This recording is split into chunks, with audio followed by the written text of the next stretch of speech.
Sa Pilipinas, halos 500 bayan pa raw ang walang mapagkukunan ng malinis na inuming tubig.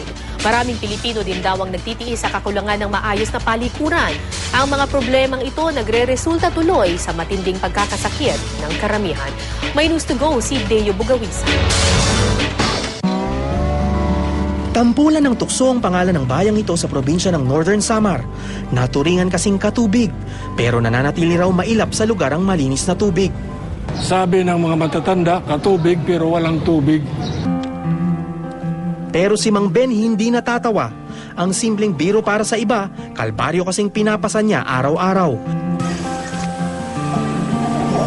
Patay ang tao pag walang tubig. Kasi hindi mo kayo makainom diyan sa sapa kay daramang tao nga sa area. Kabilang ang katubig sa halos 500 bayan sa buong Pilipinas na hanggang ngayon daw ay walang mapagkukunan ng malinis na tubig.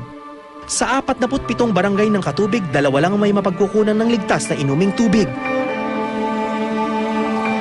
Walang gripo, walang poso. Ang kaisa-isang bukal sa barangay ni Mang Ben, makailang ulit na raw nagdulot ng typhus o typhoid fever sa kanyang pamilya.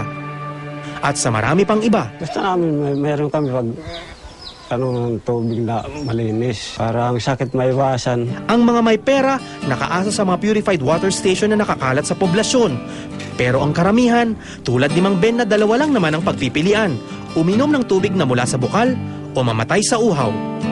Lugmok sa kahirapan ng 5 sa bawat 10 taga Northern Samar. Bukod sa kawalan ng malinis na tubig, napakarami pa ring tahanan sa probinsya ang kulang sa mga malinis na palikuran, gayon din sa mga paaralan. Comfort rooms and water facilities, yan ang kulang pa namin. Kakambal ng maruming tubig ang mga sakit gaya ng typhoid fever at diarrhea na isa sa mga nangungunang sakit at sanhi ng pagkamatay sa Northern Samar.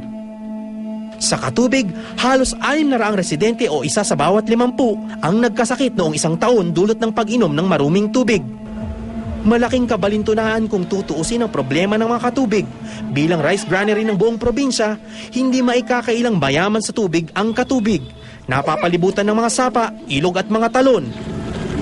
Yun nga lang, walang pasilidad ang bayan para salain at linisin ang tubig. Sa ngayon, nahirapan talaga kami ng tubig kasi nag-ano na lang kami sa mga private water source na bumibili na lang kami. Naghihintay talaga ako ng tulong galing sa pamahalaan kasi ang magandang source ng katubig is 15 kilometers away. So malaki talaga ang kakailanganin namin na pondo.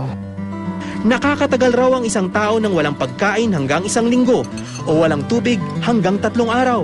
Pero gaano ka kaya katagal mabubuhay sa araw-araw na pag-inom ng tubig na kontaminado? Pag safe ang tubig mo, syempre, ang buhay natin ay mahaba-haba. Hindi katulad dito na batang-bata pa namamatay na dahil sa diarrhea or acute gastroenteritis. Ito, ang dahilan lang ay maruming tubig. Ang malinaw, 5 taong mas maiksi ang buhay ng mga Nortehanon kumpara sa ordinaryong Pilipino.